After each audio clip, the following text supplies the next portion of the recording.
Hello everyone, કેમ છો બધા? Welcome back to my channel. આ છે તમારી કાઠિયાવાડી ગર્લ હેલી અને જય સ્વામિનારાયણ ને જય માતાજી બધાને. આજનો વ્લોગ ખાસ છે, એકદમ ચીલ, ફન અને ફોલ સિઝન ની વાઇબ વાળો, તો લાસ્ટ સુધી જોવાનું ભૂલતા નહીં. સવારમાં ચા અને ભાખરીનો નાસ્તો કરી લીધો. ચામાં ભાખરી ડીપ કરીને જે મજા આવે ને, કાઠિયાવાડીને તો હેવન લાગે આ વસ્તુ. અને એના પછી એનર્જી પણ 100% થઈ જાય. થોડી વાર પછી ચાલવા નીકળી ગઈ હતી, થોડી ફ્રેશ એર હતી તો મેં કીધું કેમ્પસમાં રાઉન્ડ મારી આવે. અત્યારે જોવો તો બધા પાંદડા જવા માંડ્યા છે, ખરવા માંડ્યા, ને અમુક ઝાડમાંથી તો સાવ પાંદડા ખરી ગયા છે. લાગે છે કે ફોલ સિઝન ફૂલ મૂડમાં આવી ગઈ અને આ સિઝનમાં ફોટો તો મેન્ડેટરી છે. આ ઝાડ ઉપર જો રેડ કલરનું કંઈક ફ્રૂટ જેવું લાગે છે. તમને નામ ખબર હોય તો કમેન્ટ કરી દેજો, નહીં તો કંઈ ગેસ કરજો. પછી ચાલતા ચાલતા પાર્કિંગ લોટ સુધી પહોંચી ગઈ અને આજે હોમકમિંગની ઇવેન્ટ છે તો તૈયારી ચાલી રહી છે અહીંયા બધે. અને હોમકમિંગ હોય ત્યારે ફૂટબોલ ગેમ હોય એટલે એના માટે ફૂડ સ્ટોલ અને ગેમ્સના અમુક સ્ટોલ લાગી ગયા છે. તો ફરી પાછા સાંજે ફૂટબોલ ગેમ હશે ત્યારે આવી જશો અહીંયા જોવા માટે.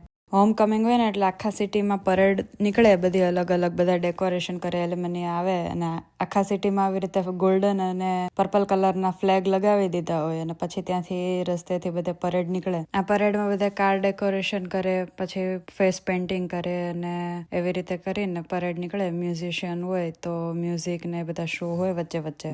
પછી હું પહોંચી ગઈ ડાઇનિંગ હોલમાં લંચ માટે. ત્યાં મેં ફ્રેન્ચ ફ્રાઈઝ, બેક પટેટો અને ઇટાલિયન વેજ મેડલી ખાધી. લંચ પતાવીને પછી ઘરે જવા માટે નીકળી ગઈ અને ત્યાં એક ખુશ ખબર મળી કે આપણા નીલભાઈને સ્ટુડન્ટ ઓફ ધ વીક મળ્યો અને ખુશી જો રકપદુડો. બસ પછી ચાલતા ચાલતા નીકળી ગયા બસ સ્ટોપ સુધી અને ત્યાં જોવો વચ્ચે રસ્તામાં જોરદાર બધા કલરફુલ ટ્રી જોવા મળ્યા.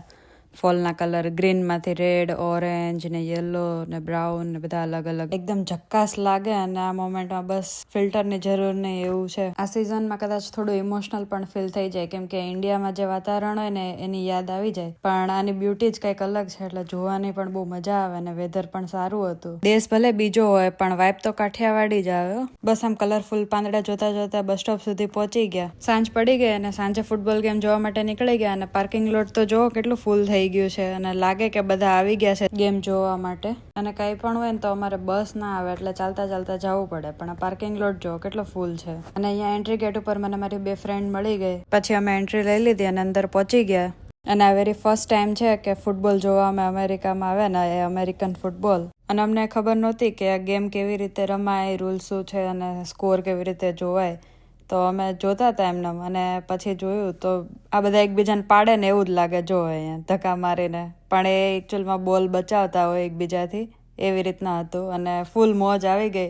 સ્ટાર્ટિંગમાં તો ના ખબર પડી કે આ ગેમમાં કેવી રીતે રમવાનું હોય, પણ ધીમે ધીમે જોતા જોતા ખબર પડી ગઈ કે આ રીતે ગેમમાં ચાલે છે બધું. જો બધા પાછા એકબીજાને પાડે, કેવી મજા આવે. બહુ મજા પડી ગઈ તે જોવાની. પણ હજી અમે લોકો ફિગર આઉટ કરતા હતા કે આ કેવી રીતે રમે છે ને શું થઈ રહ્યું છે ભાઈ. અમે ગયા ત્યારે આ બેન્ડ વાળા ઉપર બધા વગાડતા હતા બેન્ડ, અને પછી બ્રેક પડ્યો હશે તો બધા આવી ગયા નીચે જો બધા બેન્ડ વાળા. અને આપણે કોઈ પણ ગેમમાં ગયા હોય તો વિડીયો તો લેવો જ પડે અને ફોટા તો પાડવા જ પડે. એટલે આપણે ઉતરી ગયા હતા નીચે અને જોવા ગયા હતા કે નજીકથી કેવું દેખાય છે. અને ગેમમાં બ્રેક પડ્યો અને આપણે પહોંચી ગયા હતા રોકી જોડે ફોટો પડાવવા. પણ રોકી સામું જોયો નહીં અને એનો ટ્રેનર એને કહે કે આ બાજુ જો, પણ એને ના માન્યું. આ બધા પ્લેયર્સ બ્રેકમાં જાય છે અત્યારે. અને ત્યાં સુધી એન્ટરટેનમેન્ટ નો બ્રેક. આ જોઈ લે રોકી અમારો બીજો. અહીંયા ચીયર ગર્લ્સ પણ એનું પરફોર્મન્સ આપતી હતી.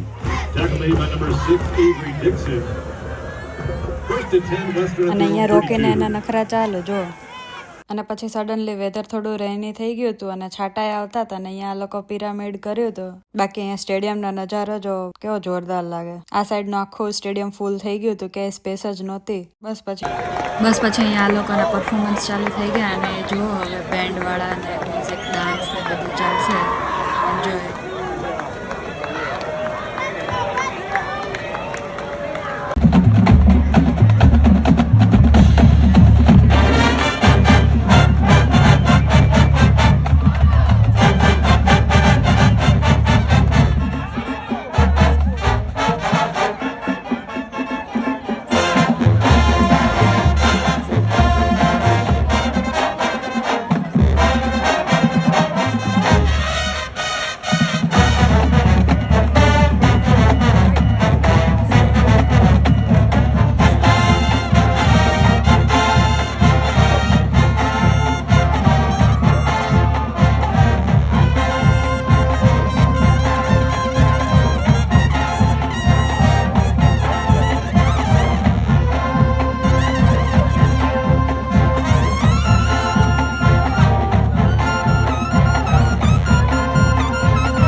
લોકો નીકળી ગયા હતા ઘરે જવા માટે અને પહોંચી ગયા ઘરે આવીને ડિનરમાં બનાવ્યું તો ભાખરી, સેવ ટમેટાનું શાક અને શેકેલા મરચા જોડે છાશ. આ કોમ્બિનેશન ને કાઠિયાવાડી પ્લેટિનમ મીલ કહેવાય. ભાઈ, મારા ઘરમાં સેવ ટમેટાનું શાક થાય ને એટલે એમ કે સદા બહાર. તો તમારા ઘરમાં શું કે છે મને કમેન્ટમાં કહેજો. બસ આમ કરતા કરતા આજનો દિવસ પૂરો થઈ ગયો. તો બધાને હવે ગુડ નાઇટ, જય સ્વામિનારાયણ, જય માતાજી. અને આ વિડીયો તમને ગમ્યો હોય તો મારી ચેનલને લાઇક, શેર, કમેન્ટ અને સબસ્ક્રાઇબ કરવાનું ભૂલતા નહીં હો. તો હવે મળીએ આપણે નેક્સ્ટ વ્લોગમાં. Till then bye bye. મજામાં રહેજો અને સ્માઇલ કરતા રહેજો.